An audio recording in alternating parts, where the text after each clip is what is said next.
some of the best collections of privately owned contemporary art of Central Asia are in the US, for example, right? Or in Europe and in Asia as well. And when it comes to where you sell your work or where you present your work, you have to travel sometimes outside Central Asia. There are a lot of these events happening in places where conventionally, for example, Astana was not the art space, right? Especially contemporary art space. It's the new capital, but it's very sort of official, right? So it used to be the place for official art more. And Almaty in that sense was with the thriving center for contemporary art. But Almaty is also not giving up that stage. Tashkent is really opening up right now in terms of accepting that understanding of public art and artists as those who are active, if not, they are critiqued sometimes, but they're also active members of the public sphere. You really have to follow the artists themselves, where they go, where they, even if they're not exhibiting, where do they talk, where are they appearing, right? Where are the either public or underground discussions, right? And all of that is becoming more public now due to digitalization in Central Asia. You can go on Instagram, and if you follow the right people, you can actually trace digitally where they're gathering, what are they talking about, right? Kostev Museum in Almaty is a sort of traditional structure in that sense, and also the new museum in Astana that just opened 4 years ago.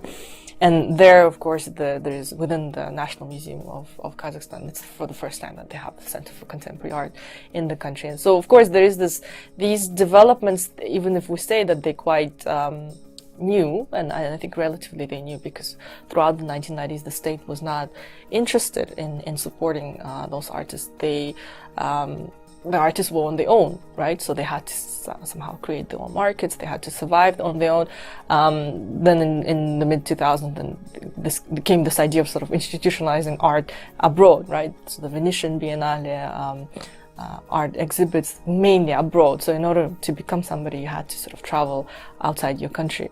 When I say that contemporary art in the region is a movement that is united only by certain ideas, a lot of these people have very divergent opinions and thoughts of how to develop further, right? And a lot of them, there will be huge criticism of not going with the state at all, not accepting state money, and then of state funding and also state vision that they believe that comes with that. And other people would be more inclined, at least for some sort of dialogue, right? You know, in order to create something for good on both sides. So there is this very heterogeneous space of opinions, really, the sea of opinions.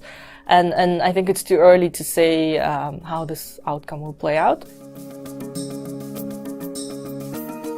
A lot of thoughts are coming from, people who travel abroad, and they see how big this movement is in the West, in Europe.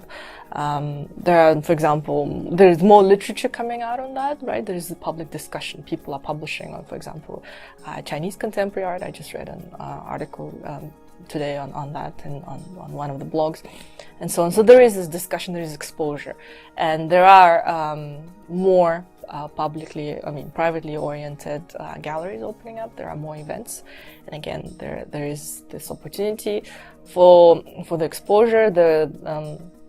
I won't mention certain names, but I know that there is a network and there is this development of, if not patrons, then at least people who are investing private money into the development.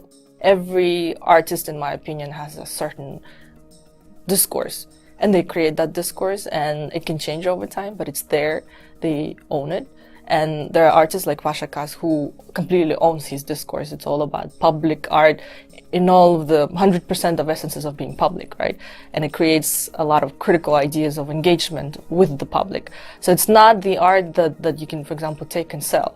Contemporary art becomes a social, it's completely social phenomena, because it is in connection. At least even if they're reflecting on certain issues, they reflect on the social problems. Even if, of course, art is an elite field, right? Not many people can have access, not many people would be inclined to do so.